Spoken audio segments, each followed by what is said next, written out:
A ver, me dice Gastón, es cuando los procesos se realizan en distintos núcleos.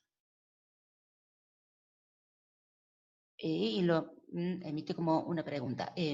¿Podemos tener un ambiente multiprogramado sobre un solo núcleo, sobre una CPU? ¿Sí? Entonces, a ver, pensemos, ¿qué idea tenemos de multiprogramación? En un ambiente multiprogramado, este concepto apareció cuando las arquitecturas tenían un solo micro. Cuando podemos ejecutar, me dice Maximiliano, varios hilos en un mismo procesador. Pero lo podríamos hacer en forma secuencial, Maximiliano. Primero uno, después el otro. Ejecutar distintos programas en una misma PC, también, no diferencia de lo que es la ejecución secuencial.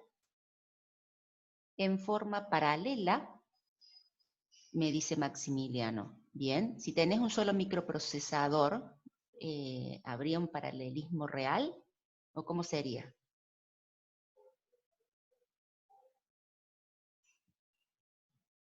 Si tenemos un solo micro.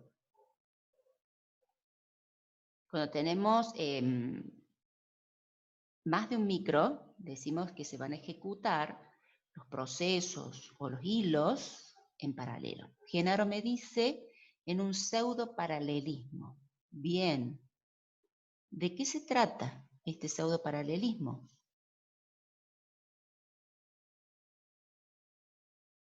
Bien, es simulado. Primero ejecutas uno y cuando uno se deja en espera, se ejecuta el otro. Nazarena dice, dos o más procesos se alojan en la memoria principal y son ejecutados por el procesador para aprovechar los tiempos de espera. Bien, entonces estamos tratando entre todos de acercarnos a lo que es la definición o el concepto de un pseudo paralelismo, ¿sí? Si ustedes leen con detalle la bibliografía, les va a decir que en lo que es el a bajo nivel, en lo que es la arquitectura del microprocesador, cuando se ejecutan las microinstrucciones, hay un paralelismo real, ¿sí? Porque se pueden estar copiando datos de registro a registro y a la vez se puede estar resolviendo alguna operación aritmético-lógica en la UAL, ¿sí? Entonces, dentro del microprocesador hay un paralelismo. Pero a nivel proceso, a nivel hilos, ¿sí? Si tenemos solamente un CPU, va a haber un pseudo paralelismo, y justamente de eso se trata. Cuando un proceso tiene que ejecutar una entrada-salida, por ejemplo, libera el CPU para que se planifique otro proceso y se van a ir ejecutando en lo que ya vamos a ver, o ya deben haber leído algo, en forma concurrente, ¿sí? Concurren y utilizan el tiempo del CPU y utilizan la memoria, ¿sí? En una misma porción de tiempo, pero no vamos a estar hablando de un mismo instante de tiempo, sino en una porción de tiempo. Bien, y también entra el concepto de quantum, ¿sí? Si no tiene que hacer una entrada-salida, el proceso cumple un cierto tiempo y debe tener que volver a la cola de listos. Pregunta Gastón, ¿el pseudoparalelismo se da con múltiples procesadores? Sí, cada procesador, si vos estás con múltiples procesadores, cada procesador va a estar multiprogramado. Y se da en pseudoparalelismo en cada procesador y en conjunto, si es un sistema multiprocesador, va a haber un paralelismo real, ¿sí? Porque van a estar trabajando en forma paralela. Bien. ¿Alguna otra pregunta? Vamos a seguir.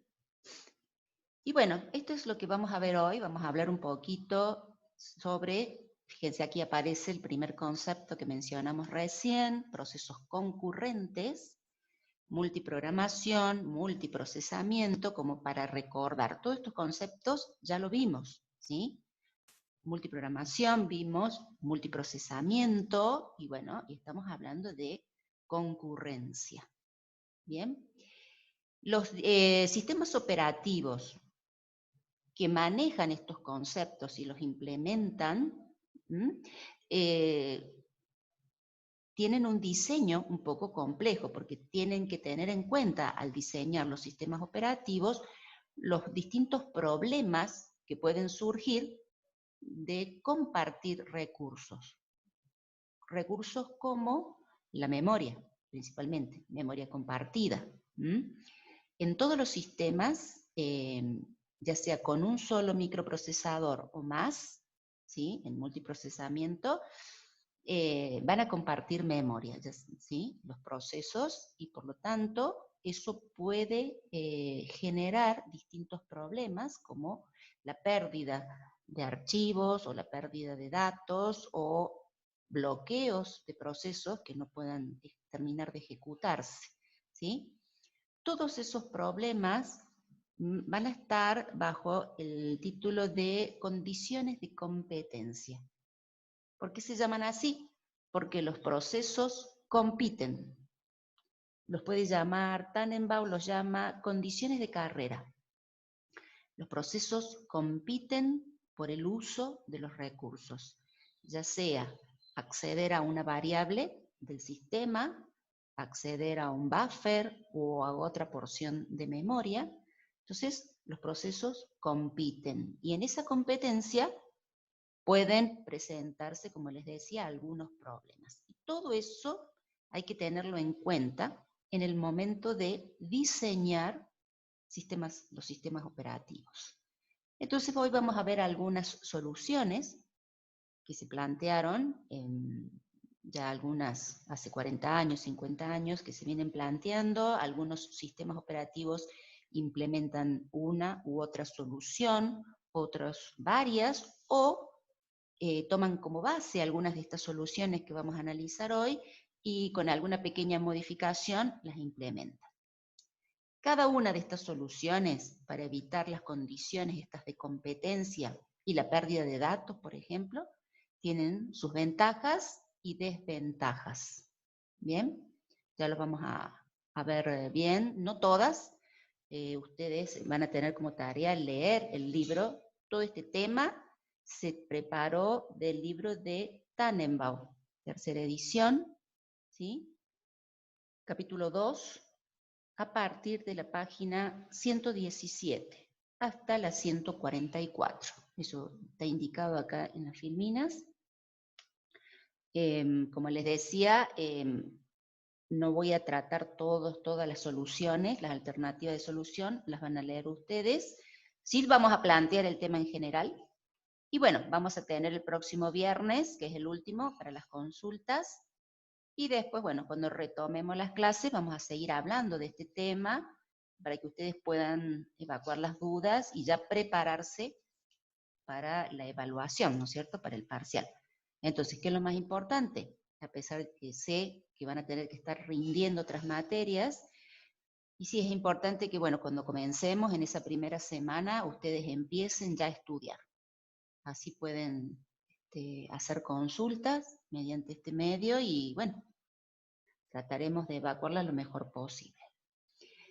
La mayoría de estas soluciones de diseño van a estar ejemplificadas con el problema que se llama productor-consumidor. Creo que yo ya lo había mencionado, ¿sí? Y había ejemplificado como por ejemplo un pipe, ¿sí? Cuando ustedes utilizan en Linux un pipe y ejecutan un pipeline, ustedes van a estar presentes al justamente el proceso consumidor y al proceso, el proceso productor primero, que va introduciendo elementos en ese pipe, que es un buffer, y el proceso consumidor que los va quitando, ¿sí? Entonces, ese es un ejemplo claro que ustedes, que nosotros podemos ver como usuario, donde los procesos están compartiendo el acceso a una porción de memoria, que le llamamos buffer. Y bueno, ese compartir y acceder a un mismo elemento, a un mismo recurso, lleva a que dependiendo de con qué velocidad se ejecute un proceso u otro, o qué pase en el sistema, puedan aparecer condiciones de competencia, ¿sí? Entonces, no siempre aparecen. Pero bueno, es tarea de los diseñadores tener en cuenta todas las posibles situaciones que se puedan presentar para poder diseñar que el sistema operativo pueda responder, ¿sí? ante cada situación. Por eso les decía que cada solución que nosotros veamos ahora tiene sus ventajas y desventajas, ¿sí? Bueno, como algunas de las soluciones que se plantean para las condiciones de competencia, vamos a hablar de semáforos, de monitores y de mensajes. ¿Bien? Bien. Fíjense, antes de empezar, vamos a repasar un poquito de cómo es el procesamiento. Inicialmente, el procesamiento era secuencial, es decir, se ejecutaba un proceso hasta terminar, luego el proceso B, luego el proceso C. ¿Cuáles son las desventajas, si estamos hablando de un microprocesador, de que el sistema operativo implemente el procesamiento de sus procesos en forma secuencial? ¿Qué les parece?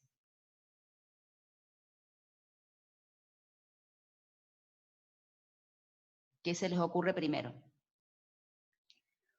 Pérdida de tiempo, me dice Nahuel. ¿En qué sentido? A ver, si podemos ampliar.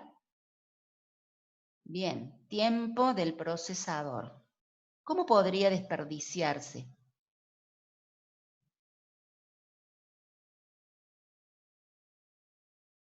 Si algún proceso requiere una entrada-salida, exacto, el procesador va a estar esperando y va a estar ocioso, perfecto, la mayor parte del tiempo. Es así. Por ejemplo, esperando entrada-salida. ¿Sí? Entonces, es un desperdicio de recursos, principalmente el tiempo del procesador. ¿Sí? Esa es la principal desventaja del procesamiento secuencial. Bien. Como alternativa aparece la multiprogramación, donde los procesos se ejecutan en forma concurrente en lo que vamos a llamar pseudoparalelismo. Fíjense la simulación de lo que sería la ejecución en forma concurrente. ¿Bien? El proceso D inicia su ejecución y cuando no ha terminado comienza el proceso F, perdón. Y mientras se está ejecutando D y F, inicia su ejecución el proceso E. Si vamos a estar trabajando con un solo micro, ustedes dicen, bueno, ¿cómo será? No, acá hay un pseudoparalelismo que trata justamente de que los procesos van transitando entre distintos estados. ¿Sí? Entonces, cuando el proceso D cumple un tiempo o realiza una entrada-salida, va a la cola de listos o de bloqueados, dependiendo del evento que se haya presentado, y comienza su ejecución F. Lo mismo, si F termina su quantum o genera una entrada-salida, comienza el proceso E y se van, ¿sí?, solapando en el tiempo. ¿Sí? Esto es lo que llamamos concurrencia. Dos procesos o más son concurrentes si su ejecución se superpone en el tiempo. Dos procesos son concurrentes si la primera instrucción de uno de ellos comienza antes que se complete la última instrucción del otro. Maximiliano me pregunta si tiene varios procesadores y se ejecutan en paralelo. Sí, con más de un microprocesador tenemos paralelismo real. Los procesos se ejecutan de manera que parece paralela, pero se van intercambiando, sí. Sí, eso, en cada microprocesador sucede eso. Y si tenés más de un micro, vos tenés paralelismo real. ¿Bien? Eso tiene que quedar claro. El concepto de la concurrencia se va a implementar en cada uno de los microprocesadores, cada uno de los CPU. ¿De acuerdo? La concurrencia se va a implementar en cada uno de los núcleos, en tal caso, para que se entienda mejor. ¿Sí?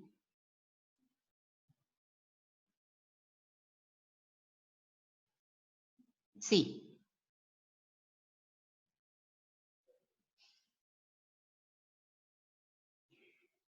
Hablamos de procesos concurrentes. No sé si Matías quiere preguntar algo.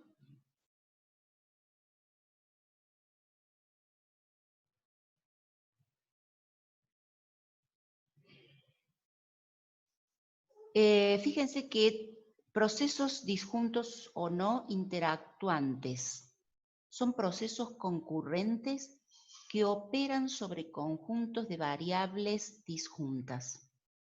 ¿Por qué las llama conjuntos de variables disjuntas? Porque cada proceso tiene un conjunto de variables propias, ¿sí? Que está dentro de su espacio de direcciones, pero a la vez van a tener la posibilidad de acceder a variables que son del sistema, ¿sí? Y que son los recursos compartidos que tienen cada uno de estos procesos, ¿sí? Y al compartir esos recursos van a interactuar entre ellos.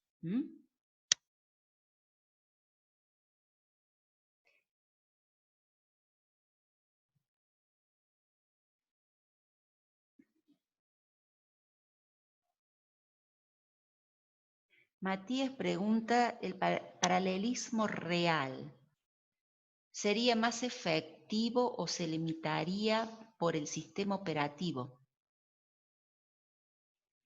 Yo creo que el rendimiento, ¿sí? En el uso de los recursos va a depender de si el sistema operativo maneja los hilos o no, si los reconoce, y cómo los implementa. ¿Sí? Hay sistemas operativos que no reconocen los hilos, sino simplemente procesos, y los que reconocen hilos pueden implementarlo a nivel usuario o a nivel núcleo, ¿sí? O ambos. Entonces, la eficiencia con la cual utilicen el recurso de hardware, los sistemas operativos, va a depender justamente del diseño.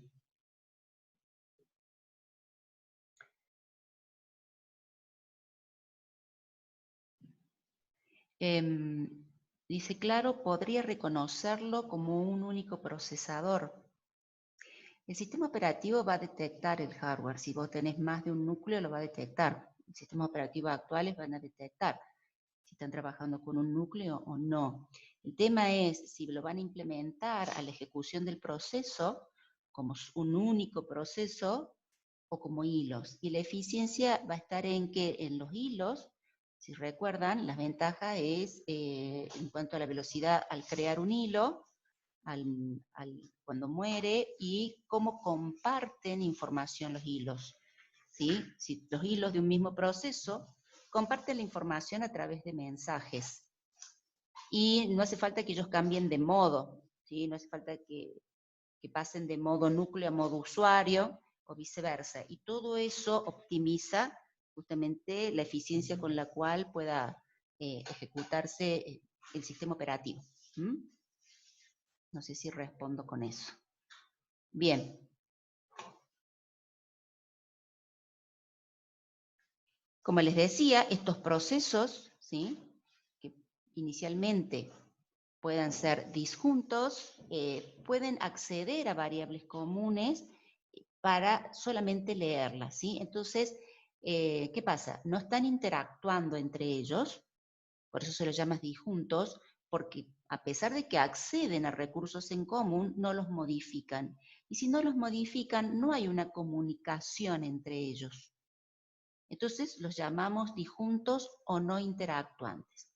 Pero si van a estar modificando, accediendo a variables comunes, pero para modificarlas, sí van a ser interactuantes, ¿sí? Y van a estar utilizando los recursos compartidos de una manera especial. Entonces va a llevarse a cabo la comunicación entre ellos, ¿sí? La comunicación entre procesos.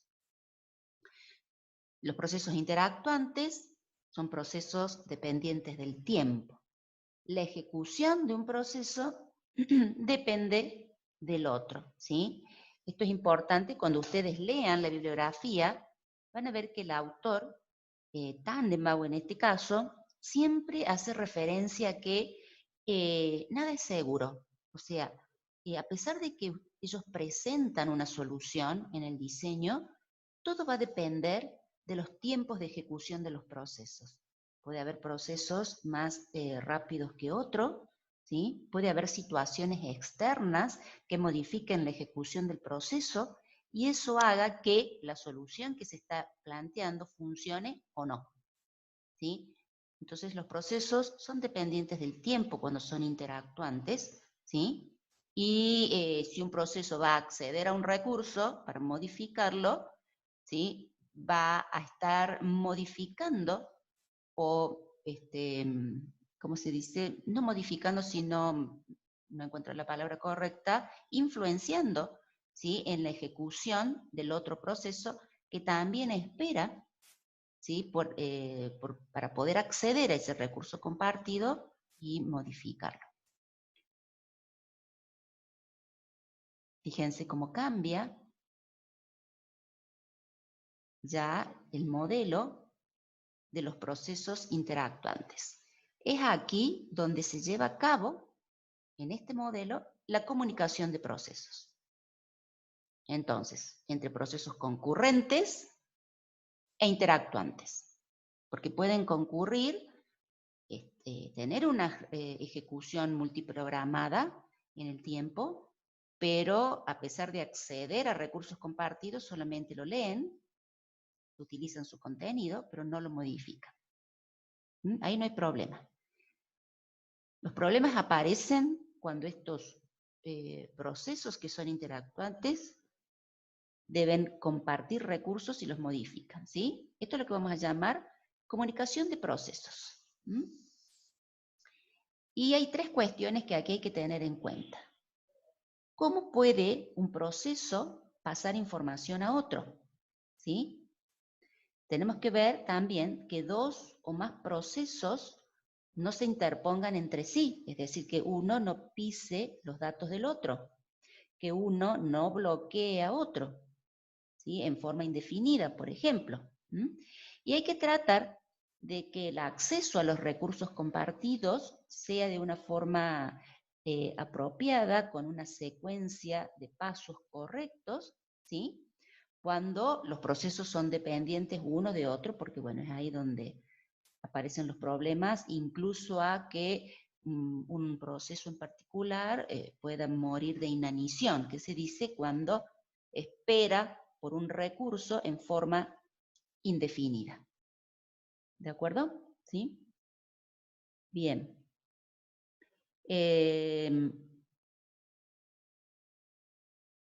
El recurso compartido del que estamos nosotros hablando puede estar en la memoria principal, o sea, ser una estructura de datos del kernel, puede ser un archivo compartido, pero del recurso del que se trate no cambia del hecho de que los procesos se comunican y que en esta comunicación puede haber algún problema. Cuando los procesos se comunican, porque son concurrentes, porque acceden a los recursos compartidos para modificarlos, ¿sí? Y aparecen estos tipos de problemas, nosotros vamos a estar hablando de condiciones de competencia, ¿sí? Eso es lo que se llama condición de competencia.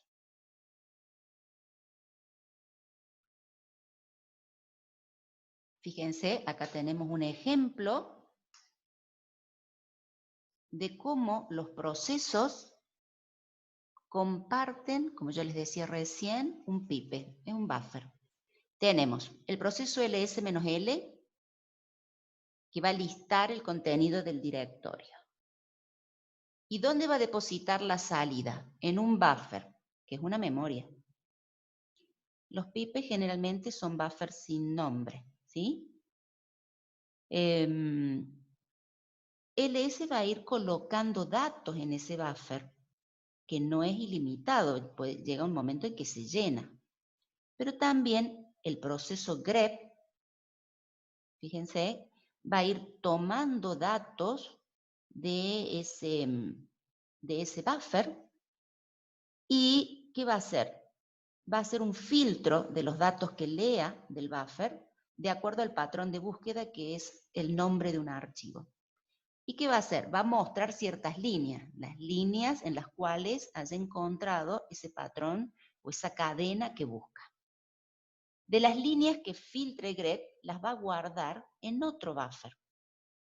¿Sí? Entonces, fíjense que LS, cuando generó una salida, va a estar produciendo una salida, se lo llama proceso productor. Produce y va guardando en el buffer. Como grep toma las líneas del buffer, lo llamamos proceso consumidor. ¿Sí? Va consumiendo las líneas del buffer. Bien. Va filtrando y va guardando como proceso productor en otro buffer. ¿Se entiende hasta ahí? Un buffer es una porción de memoria que gestiona el sistema operativo. Sí, sí, es una porción de memoria, ¿sí?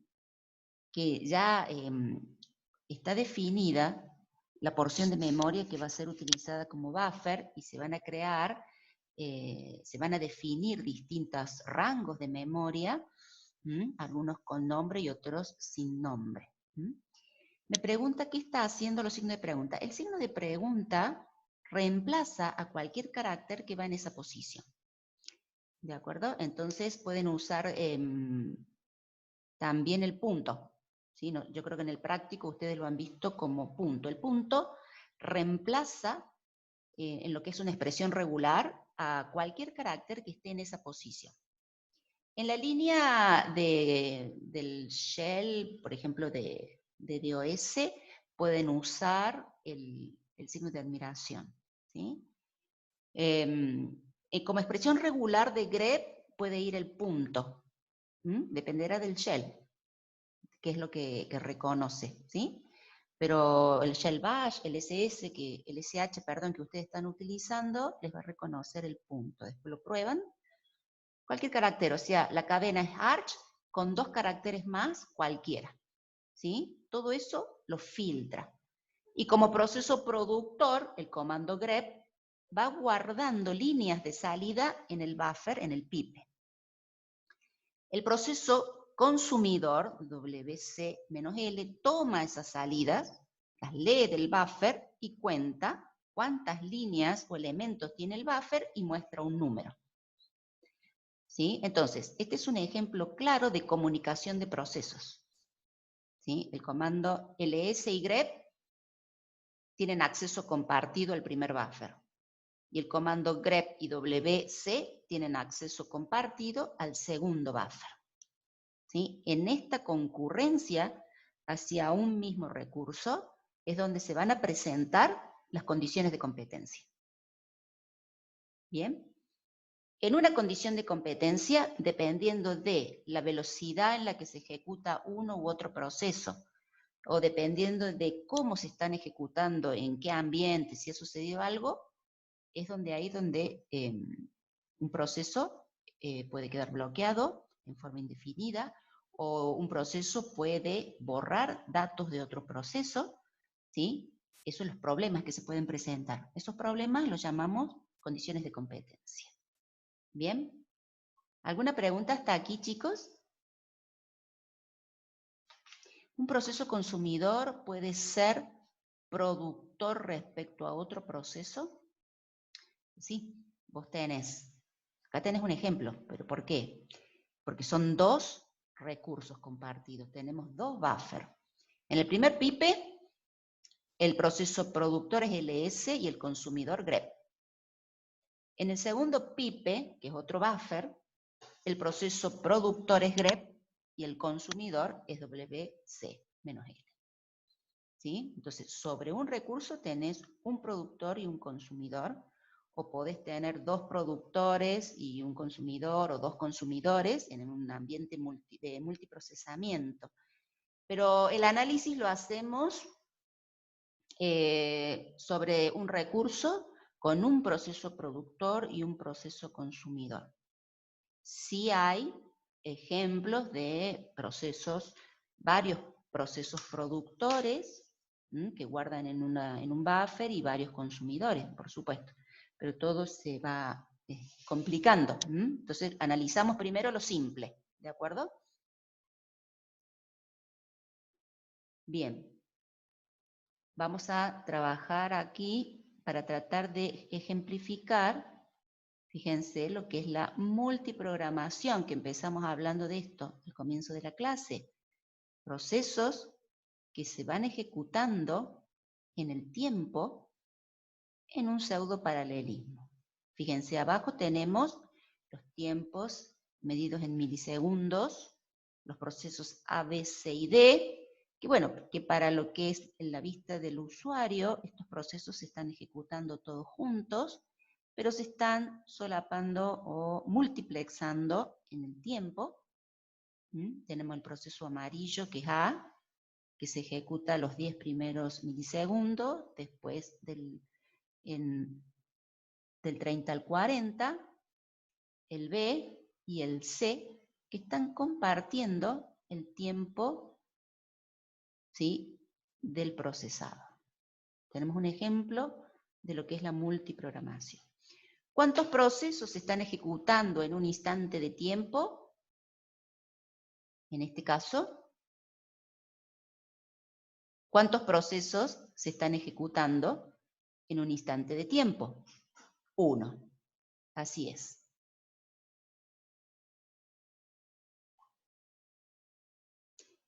¿El procesamiento es secuencial o concurrente? ¿Qué les parece?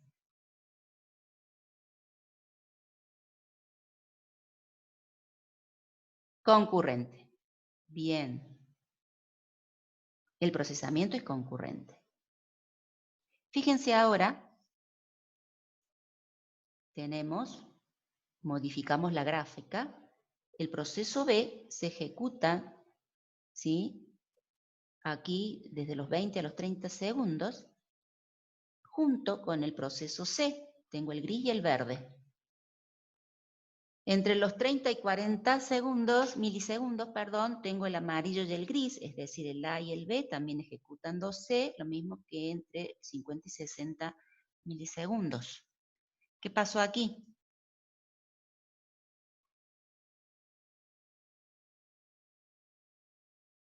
En un instante de tiempo se pueden ejecutar varios procesos dependiendo de la cantidad de procesadores, ¿sí? Entonces acá tenemos con dos procesadores, ¿sí?, dos procesos ejecutándose AB o BC. Ahí hay un paralelismo real. ¿Sí? Nos está mostrando la diferencia. ¿Bien?